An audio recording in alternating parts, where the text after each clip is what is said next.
In 5, 4, 3, 2, 1. Alrighty then, nerds and geeks. Sorry for the shortcut. Let's just move right along to Smackdown, shall we? So Brock Lesnar and me, having great respect for each other. Talking back and forth, hyping up our match for WrestleMania. And he's all like, what match would you like to have, DDP? And I'm like, 3 stages of hell. And what's he do? Socks me in the face. Either way, tonight we have 2 huge 6-man tag team matches. First off, Randy Orton will team with Taz and Sean Stasiak to take on John Olympian, The Big Show, and Stephen Pym. I'm probably going to play that match just because Stephen Pym's in it. Then we're going to have The Rock teaming with Kevin Nash and Kane to be taking on Hulk Hogan, Farouk, and Chris Omega. And then finally in the main event, we will be teaming up with Ric Flair to take on Brock Lesnar and Vince McMahon. We've already dropped a couple frames, by the way. Ugh, I hate frames. I mention that way too much in my recordings, too.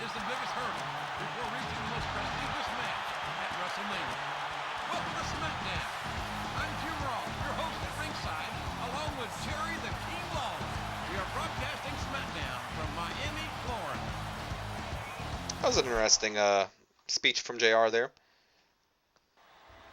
Oh, speaking of JR, are you going to offer me for a European pay-per-view? Hey, DDP, do you have a minute? I saw you and Brock talking the other night. That was intense. I have been in this industry for a long, long time, and I must say, I have a lot of respect for you. I'm going to do my best announcing your match at WrestleMania. I wasn't sure if I was going to jump a lot of frames there or not. I was like, oh boy. It will be a great showdown. Good luck. Jim Ross, the amount of respect I have for you is literally over 9,000. I respect Jim Ross so much, and I hope that he'll call one of my matches one day. Oh my God. I wish he would come up to me, say something like that to me. I'd probably have tears rolling down my eyes. Just like, JR, you have no idea how much it means for me to hear you compliment me like that. And speaking of me, let's play me. Stephen Pym. Let's play me. I think it's kind of ironic that John Olympian is on the same team as Stephen Pym because that's one of my best friends, along with Chris Omega being my other best friend that's in this game. So it's interesting how they're on the same team because me and Chris Omega and John Olympian have dubbed ourselves as a 3-way team if we ever do form a team as wrestlers, as the Millennials. Kind of, a take on, when Mr. McMahon was like, oh, maybe it's, millennial problems or something in his podcast interview with Stone Cold. So if Big Show wasn't in this match and we had Jericho, we had Chris Omega, it would be the Millennials, but Omega instead decided to be in the more important match. Maybe it's because he's the hardcore champion.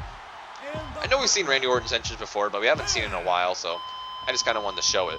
Now, I don't think we've seen Taz's entrance, though. I think this might have been Taz's last year as a wrestler, actually. I retired shortly after this. I believe it was neck issues. Don't quote me. I don't know Taz's exact year, but I know he's not in Here Comes the Pain, and I'm almost positive he's not really in many other games in the future, except for when he's like downloadable content or a character, an extra character in the game. He's never really been like active in the, From what I understand, Taz is a wrestler who had a lot of, potential as a wrestler. Like, a lot of people thought Taz was gonna, translate over well in WWE, including Paul Heyman, I believe. If you watched, they had, like, I think it was like ECW Exposed or something with him and Joey Styles.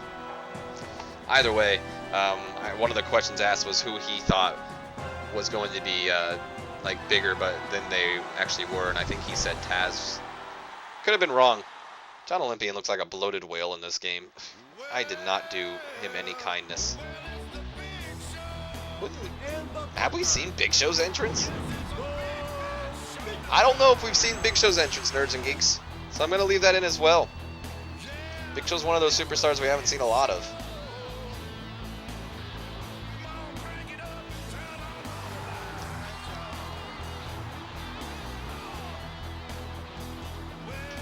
The really nice thing about entrances here and Shut Your Mouth and Here Comes the Pain in a lot of the earlier wrestling games is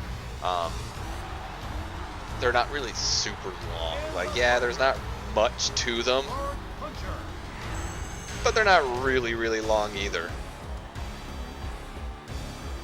I hate the way my character looks, Nerds and Geeks. That is the most baby-faced looking per character ever. It looks like a baby. Is that a first grader? Oh my god.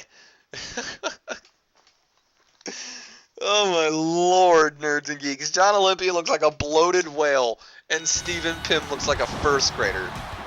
And Chris Omega's face is like the funniest face in the world. I'm not going to say he looks like a first grader. Can you stop hitting me, Big Show? He doesn't look like a first grader like I do, but he's got like a super tiny head.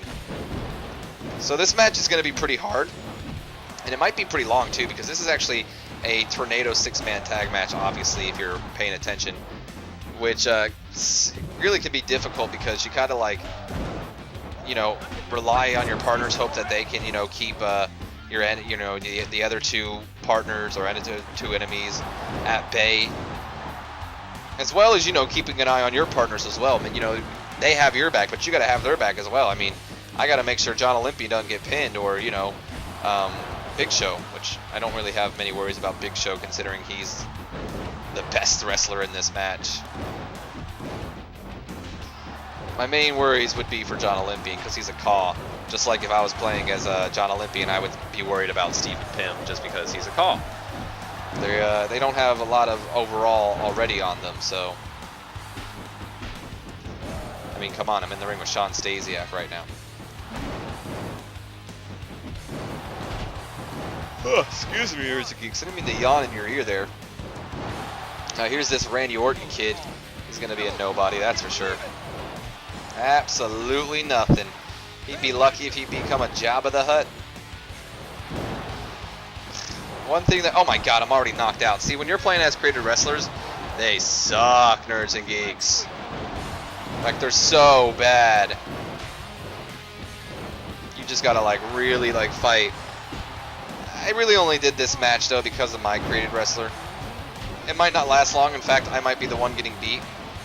Luckily, Big Show's got my back like a good tag team partner does. Unfortunately for me, I've now attracted the attention of both Taz and Shawn Stasiak. Oh no, Shawn Stasiak's gonna go out there, Big Show. Never mind. Okay. I think I'm actually dealing with the strongest wrestler on their team. Actually, I'm pretty much 100% positive I am. Because Randy Orton's still in his rookie year, I believe, at this time, so of course he's not going to be that great. And let's just be honest, I mean, despite earlier in the game with, I think, Flair or McMahon, I think it was Flair actually, trying to, you know, indicate Stasiak someone to be, a force to be reckoned with, he's not. I didn't mean to hit Big Show, by the way. Let's go out there, Orton. Because Taz is going out there Olympian, which kind of does scare me, like I said. Taz is definitely the best wrestler on their team, and John Olympian may be tied for the worst with Stephen Pym. I didn't mean to go that way. Why did I all of a sudden just fly off all over there? Oh, golly, more frames? Oh, we might lose. Nope, I kicked out. I'm probably going to have to do some editing in the, you know, when I'm doing post. Because, ugh, the most irritating thing in the world. I'm gonna do like more research on that stuff, like frames and stuff, so I can get a general understanding of all that kind of jazz. Because I'm really kind of working blind. I'm a blind YouTuber, Nerds and Geeks. I don't know much about any of this kind of stuff. It's a hobby I do for fun, and I try to put out the best product I can. That was a lot quicker than I thought it was. John Olympian, the man that I was worried about, wins the match for us. That is the Greek god of professional wrestling right there, Nerds and Geeks. With his, like, Revolutionary War theme. Okay, I thought we were gonna have something special, like with all three of us. I guess not. I guess not. Randy Orton is the one that took the loss, too. What do you say? Alright. I'm saying Rock's team's winning. I was wrong. Hulk Hogan finally gets a much-needed win. After, you know, jobbing over the past couple of days to me and Brock Lesnar and Jeff Hardy. He didn't job to Jeff Hardy, though, but kind of did, because he's the one that got pinned. Tag team tips. Right analog stick to call your partner. Use the directional pad plus the circle to do whatever it said. And I said one last thing that went too quick or didn't read it fast enough. Woo! Woo!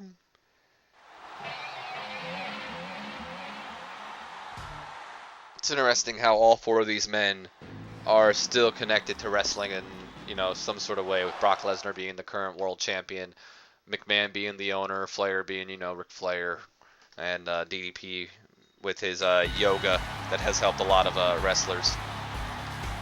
I don't know if I should be fighting Brock Lesnar before WrestleMania, though.